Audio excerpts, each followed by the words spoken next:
అదే RTV app వార్తల్ని క్షణాల్లో చదివే అవకాశం ఉంటుంది. ఒక న్యూస్ పేపర్, ఒక టెలివిజన్ ఛానల్ మీ చేతుల్లో ఎప్పుడూ ఉంటాయి.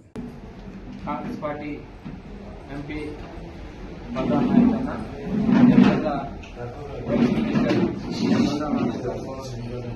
శుభాకాంక్షలు తెలుపడానికి నా క్యాంప్ ఆఫీస్ వచ్చి నా శుభాకాంక్షలు తెలుపుతూ, అదేవిధంగా రాష్ట్ర ప్రజానికానికి, అలానే భద్రాచలం నియోజకవర్గానికి, అదేవిధంగా ఆయన ఎంపీ క్యాండిడేట్ కాబట్టి మన తెలుగు ప్రజలకు, మన యావత్ భారతదేశం ఎక్కడున్నా ఉగాది శుభాకాంక్షలు తెలపడానికి నా ముందుకు వచ్చి ఈ రోజు నా గెలుపుని మీరు ఆకాంక్షిస్తూ ప్రజలంతా కష్టపడి పనిచేయండి, భద్రాచలం అభివృద్ధికి నేను తోడు నీడగా ఉండి భద్రాచలంకి ఏ కావాలన్నా ఏ సమస్య ఉన్నా తీర్చిదిద్దడానికి నా జోడుగా ఈ రోజు వెంకటరమణను తీసుకుని ఎమ్మెల్యేగా ఈ రోజు ఏ పార్టీలో గెలిచినా కానీ అభివృద్ధిని చూసి, ముఖ్యంగా భద్రాచలం కావాల్సిన సమస్యలు అనేకాలున్నాయి, ఇక్కడ పేరుకుపోయి ఉన్నాయి.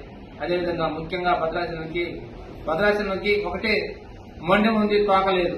దీనికి అభివృద్ధి చేయాలంటే ప్లేస్ లేదని ఒక అంచనతో ఈ రోజు 5 పంచాయతీలు ఏవైతే కలుస్తాయనే దాన్ని ఈ రోజు కాంగ్రెస్ పార్టీ మేనిఫెస్టోను పెట్టిన ప్రభుత్వం ఈ రోజు మనం స్వాగతం పలుకుతూ, నిజంగా అందరూ కష్టపడి గెలిపించండి.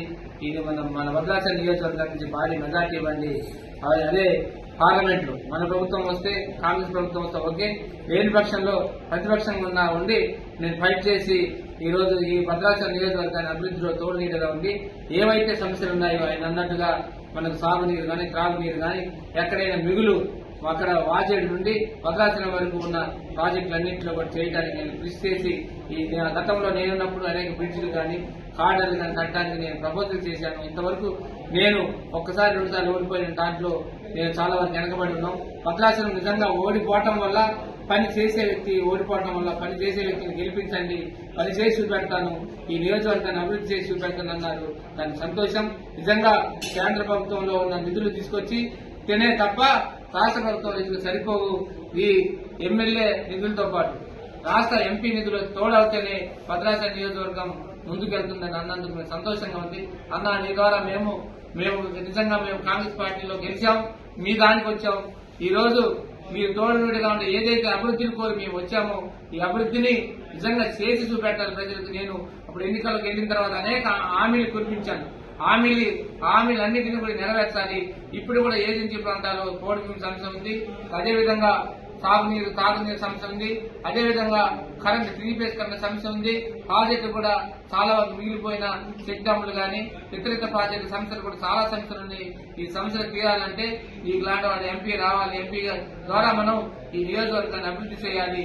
ఆదివాసుల మనోభావాలు ఏవైతే దెబ్బతిన్నాయో, స్వతంత్రం వచ్చి 70 సంవత్సరాలు అయినా కానీ చాలా వరకు ఇంతవరకు ఇల్లు లేవు. మొన్నే గౌరవ రాష్ట్ర ముఖ్యమంత్రి వర్యులు, ఆ కేబినెట్ మన ఆ శాఖ మంత్రి వర్యులు పొంగులేటి శ్రీనివాస్ రెడ్డి అన్నకు, అదేవిధంగా మన జిల్లా ఉమ్మడి ఖమ్మం జిల్లా డిప్యూటీ సీఎం గారు బట్టి విక్రమార్క గారు, అదేవిధంగా తుమ్మల నాగేశ్వరరావు గారు, ఈ నియోజకవర్గంలో పట్టున్న మంత్రివర్యులు తుమ్మల నాగేశ్వరరావు గారు కూడా ఈ నియోజకవర్గానికి వచ్చి నిజంగా ఒక సంతోషం. ముఖ్యమంత్రి గెలవంగానే ఒక ఈవెంట్ ను, ఏదైతే ఇంధనం హౌస్ పేదలకి నీడ కావాలనే ఆలోచనతో ఈ ఈవెంట్ ని భద్రాచలంలో పెడతాం, మీరు మాకు అభివృద్ధికి సహకరించమని నేను ఎప్పుడైతే కోరానో, భద్రాచలం అభివృద్ధిని వెనుకబడి ఉన్న నియోజకవర్గం, దూరపు నియోజకవర్గం అంటే మేము ఏదైతే ప్రజలకు కావాలో, ఇందిరమ్మ ఇల్లు కావాలనుకున్నామో, ఇందిరమ్మ ఇళ్ల ఈవెంట్ ని లాంచింగ్ చేయడానికి మేము భద్రాచలంలోనే ఒక స్థలంగా ఎన్నుకొని భద్రాచలంలో నేను ఒకటే అడిగాను వాళ్ళని, మీరు ఏ అభివృద్ధి అయినా హైదరాబాద్ నుంచో వరంగల్ నుంచో స్టార్ట్ చేస్తున్నారు, మారుమూల ప్రాంతాల నుంచి మీరు స్టార్ట్ చేయాలి, మొదలు పెట్టాలన్నా అంటే నేను మీకు ఈవెంట్ ఏదైతే ఇందిరమ్మ ఇల్లు ఉన్నాయో దాని లాంచింగ్ భద్రాచలంలో పెడతానన్నారు. భద్రాచలంలో పెట్టి నిరూపించి ఆ రోజు ముఖ్యమంత్రి, కేబినెట్, రాష్ట్ర అధికారులు, ప్రజాప్రతినిధులు అందరూ వచ్చి నిజంగా మాకు సంతోషంగా ఉంది. ముఖ్యమంత్రి గారు, గౌరవ ముఖ్యమంత్రి రేవంత్ రెడ్డి గారు భద్రాచలం వచ్చి ఆయన కేబినెట్ తో భద్రాచలంలో లాంఛనం చేసినందుకు ఇందిరమ్మ ఇల్లుని మేము ఆయనకు మరొకసారి ధన్యవాదాలు తెలుపుకుంటూ, నిజంగా ఇలాంటి ఈవెంట్లు ఏజెన్సీ ప్రాంతాల్లో పెట్టి నిజంగా నేను ఒకటే, చాలా వరకు ఇల్లు లేని వాళ్ళు ఇంతవరకు నియోజకవర్గంలో ఉన్నారు. నేను 3,500 కాదు ఇంకా 2,000 ఇవ్వండి మంత్రివర్యులు నడితే నీ నియోజకవర్గానికి చాలా వెనకబడి ఉంది. నేను మొత్తం తిరిగాను. నీకు ఖచ్చితంగా నియోజకవర్గాన్ని ఏజెన్సీ ప్రాంతాలని ఫోకస్ చేస్తానన్నారు. అన్ని సమస్యలు తీరాలి. దాంతో పాటు 5 పంచాయతీలని నీవు రేపు నెగ్గాలి ఎంపీగా. 5 పంచాయతీని మనం సెంట్రల్ నుండి ఈ 5 పంచాయతీ చేసే దాంట్లో మీ పాత్ర ఉండాలని మీకు మనవి చేసుకుంటూ మరొకసారి బలరాం అన్నకి మనం ఇక్కడి నుంచి నియోజకవర్గం నుంచి భారీ మెజార్టీ ఇచ్చి గెలిపించి మనందరం ఏకదాటిగా మనం నిజంగా ఏ పార్టీలో పనిచేశాం కానీ వాళ్ళని అందరినీ కలుపుకొని అదేవిధంగా నేను ఒకటే మనవి చేస్తున్నాను. సీనియర్ నాయకుడు మన మాజీ ఎమ్మెల్యే గారు గత ఎన్నికల్లో నేను ఓడిపోయాను, ఈ ఎన్నికల్లో నేను గెలిచాను.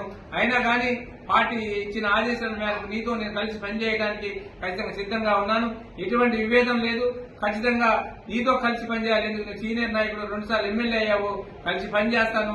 ఈ నియోజకవర్గాన్ని మనందరం కలిసి అభివృద్ధి చేయాలని నీకు కూడా మనవి చేసుకుంటూ ఉదయం వీరన్నతో పాటు మేము కలిసి పనిచేయడం సిద్ధంగా ఉన్నాం అని ఆయన మనవి చేసుకుంటూ అందరం కలిసి వెళ్ళాలి.